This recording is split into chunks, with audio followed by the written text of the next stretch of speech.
Good morning, John. I live in a small town in Montana where I have several times been asked if I am interested in running for local election. As a local business owner and a semi-celebrity and a person who was very good at picking karaoke songs, I would have an okay chance of winning. But what pops into my mind every time somebody asks me this question is that I'm not really from Missoula, Montana.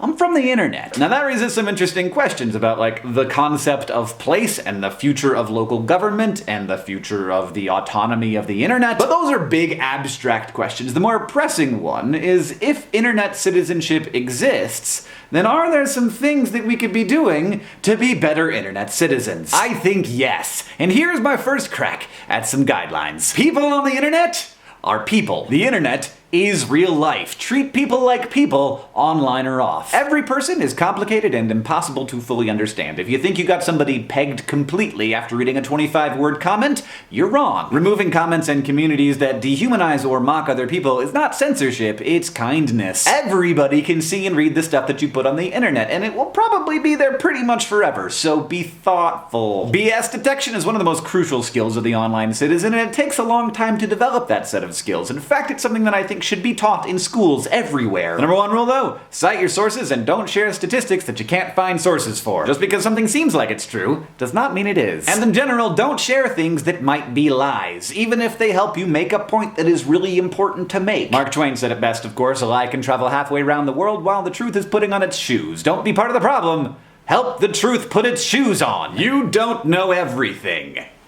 Nobody does. Nobody even knows most things. Don't steal stuff from creators and then repost it without attribution. Do, however, attempt to source unsourced content by using reverse image search engines like 10i. Not only is this good internet citizenship, it's also a great way to hone your research skills. Anyone can edit Wikipedia, for real. If you see a grammatical or spelling mistake, go ahead and fix it. If you find a vandalized page, you can fix that by going to the page history, finding the change that introduced the vandalism, and then clicking undo. It's that simple. If you'd like to do more than just fix small errors and vandalism on Wikipedia articles, you can read more about the philosophy and strategies of the serious Wikipedia editor before you start to actually make big changes. And in general, if you're joining any new online community of people doing something together or enjoying something together, recognize that there are probably going to be some rules that you do not yet know and that you're probably going to make some early mistakes. And if you are a part of one of those existing communities and new people come in, expect that they're not going to know all the rules and they are going to make some mistakes. And finally, don't expect that everyone or even you is going to be able to follow all of these rules all of the time. Sometimes we get angry. Sometimes we all act like jerks. Be understanding of yourself and be understanding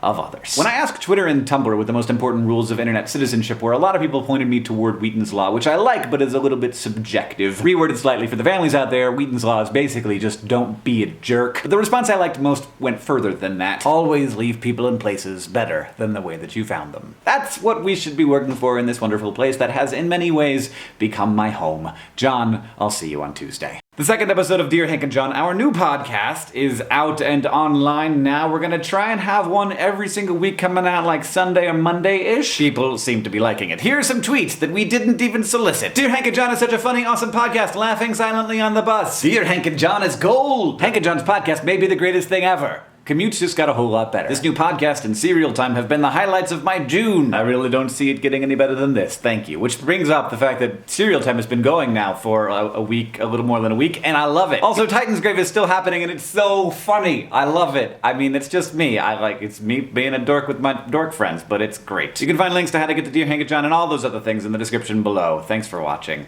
DFTBA.